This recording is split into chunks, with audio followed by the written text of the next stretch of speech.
Okay, welcome to my third video on the Grand Valley layout. I just finished doing the tunnel walls. Again, just to reemphasize, I cut all of these small quarter-inch pieces with a jigsaw, and it just really came out really well. It's really easy to do, straight cuts. A couple other things that I did customizing this is I added these blocks on the entire tunnel section to hold these walls out all the way down, just to give this extra clearance, and it worked out pretty well. I mean, there's no reason to have it, bend in. I found that these were going to have to bend in too far, and it put a lot of stress on them. This is just an easier fit. Just make sure you hold it out past this line so it doesn't interfere with the profile boards. This is the other section, all completed and glued in, ready to go. I kind of overdid this too. Of course, I like to build everything super strong.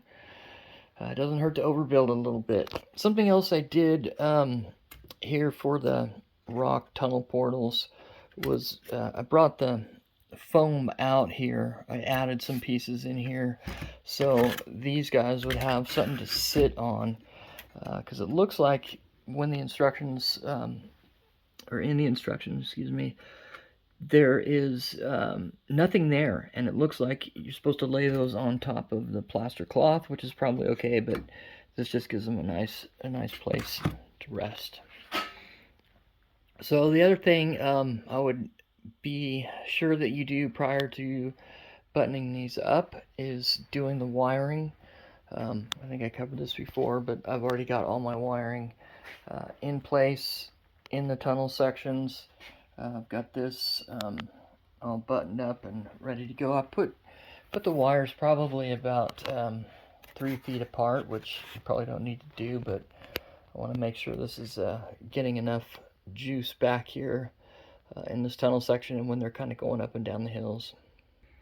So this is a good point to make sure that your track is solid.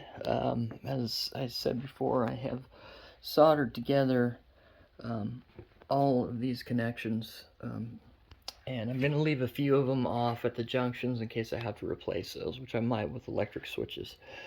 So having these tunnel walls out, like I said, it really gives you a lot of clearance, and don't have to worry about a long car like this actually rubbing. I'm also going to be running flat cars with tanks on them and stuff, so I wanted to make sure I had plenty of clearance. And again, just before you button up the tunnels, make sure your track is running good, smooth. You can see that this is running pretty well. And the other thing that I found when I was doing the little test tracks here is a lot of strings left over from the glue gun. I usually take a paper towel and wipe it off, but still you get those strings everywhere. And there were some in the tunnel sections that I did not see, and after running the rolling stock over it just to test the track, it wrapped around the axle on one of those. So make sure you get all those little pieces out of the way before you move on to the next step. So at this point, I'm going to cut the profile boards and start on this corner over here and work my way around the long side past the bridge down there, and we'll see how that comes out. Alright, thanks for watching. Okay, so I just finished putting on all the profile boards. This is the next step, with a few modifications, and started on the front like the instructions say, but all along here I cut these to just 2 inches, and that makes it level with the track bed. So I think it'll be easier to work with, because moving forward I'm thinking about adding about 10 inches or so out here and doing a little rail yard with two rails and a little engine house or something. I'm not quite sure. So putting the profile boards together is pretty easy. The front side is the bottom side down is the thick 1-inch side. so you have a really good surface to glue to. The instructions say to pin these in place and glue them. I didn't like that way of doing it. There's a lot of places, especially on the sides, where you have the 1/2 inch skinny piece down, you don't have as much area to glue to.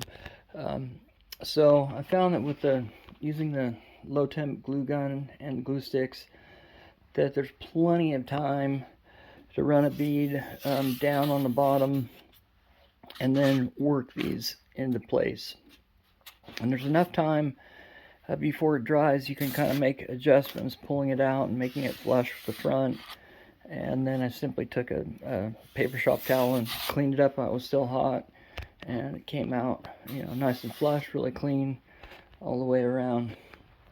So that was the one modification I did there, is making that flat. These, like I said, go together really well. I only had to trim one piece. That was this piece, because that was the last piece you put in on the profile boards to make it fit, and I just took an 1/8 inch off to make it nice and flush.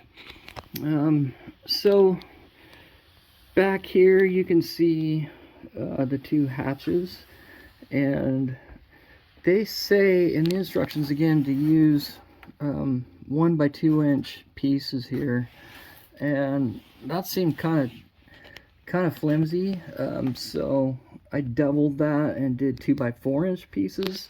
It gives you a little bit more overhang to hold the door in place, and still plenty of room to reach in back here where you need to. Okay, so one of the other modifications that I did to this was on this back side, the instructions call for an 8 inch hatch, and that just doesn't seem like enough room in here, so I extended it out to 15 inches.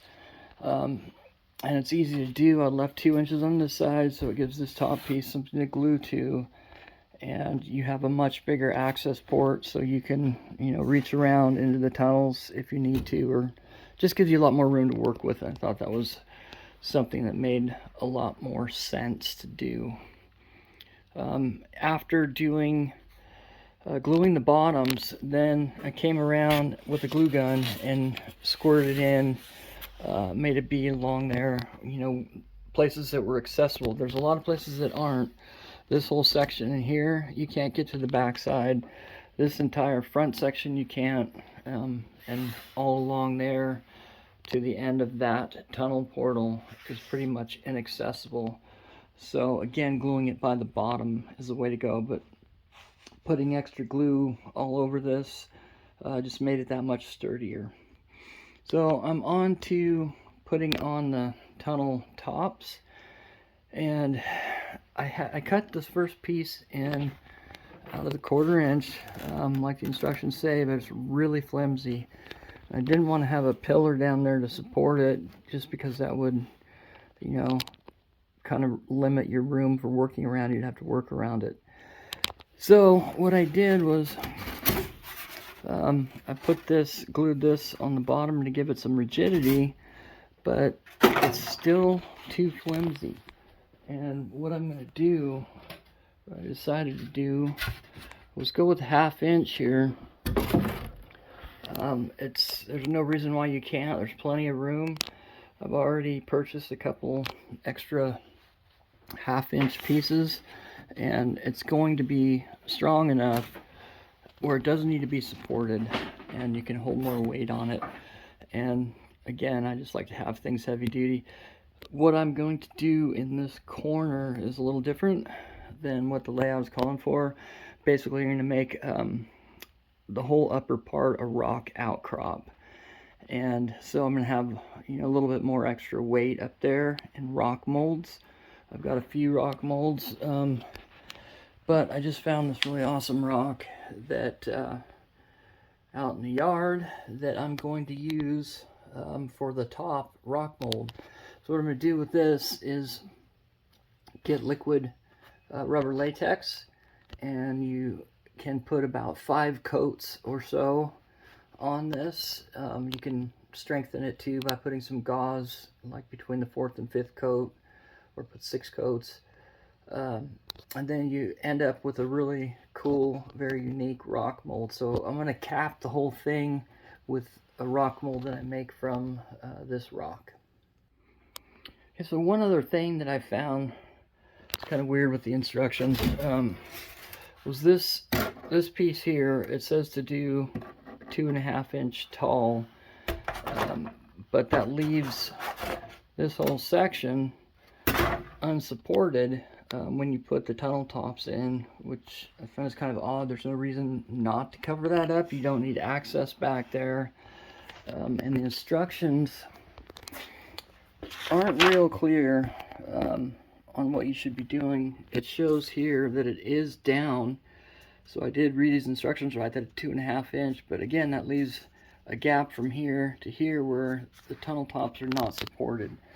So I think I'm just gonna cut a little piece in there so it's flush with that corner, and that way the rest of the tunnel top will have plenty of support for that section. All right, I'll keep you updated on my next section and the progress that I'm doing. Thanks for watching.